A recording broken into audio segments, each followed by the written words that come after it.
ముందుగా మంచి మాటలు చెప్తూ అందరి అభిమానాన్ని పొంది ఆ తర్వాతన మత ఎజెండా తెర మీదకి తీసుకొచ్చి ఆ ఎజెండాలో కూడా ఏదైతే తీవ్రవాద భావజాలిక మనస్తత్వాలని రుద్ది అలవాటు చేసి ఈ దేశపు యువతని నాశనం చేసే ప్రయత్నం చేసినటువంటి జకీర్ నాయక్ని అరెస్ట్ చేయడానికి ప్రయత్నిస్తే పారిపోయి మలేషియాలో దాక్కుంటే అక్కడ షెల్టర్ ఇచ్చారు.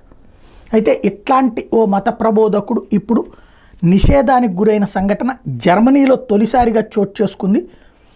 ఎవరైతే ఈ అక్రమ వలసదారులు అక్కడ ఉన్నారో వాళ్ళ వ్యవహారాలు ఈ మధ్యకాలంలో ముదిరి పాకాన పడటంతో అక్కడ ఉన్నటువంటి ప్రభుత్వం యాక్టివేట్ అయ్యింది.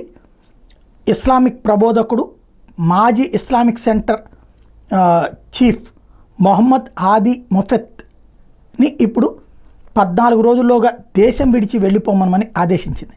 చట్టబద్ధమైన ఆదేశం. 28 మంది ఆఫ్ఘన్ పౌరులు కూడా ఇప్పటికే ఈ మధ్యకాలంలో అక్కడ చేసిన కొన్ని వేషాలకి ఆఫ్ఘనిస్తాన్కి పంపించేసింది. వాళ్ళని కన్విక్టెడ్ క్రిమినల్స్ అని ప్రకటించింది. అంటే వాళ్ళకి శిక్ష కూడా పడింది. శిక్ష పడ్డటువంటి వాళ్ళని ఆఫ్ఘనిస్తాన్కి పంపించేసింది. మీరు అక్కడికి వస్తే బొక్కలో దోస్తాం ఇంకా మళ్ళీ వెళ్ళిపోండి అని చెప్పి పంపించేసింది. ఇప్పుడు ఓవరాల్గా చూస్తే మైగ్రెంట్స్ అంటే అక్రమ చొరబాటుదారుల్ని ఆపే ప్రయత్నం అన్నటువంటిది ఇక సీరియస్గా చేయబోతోంది.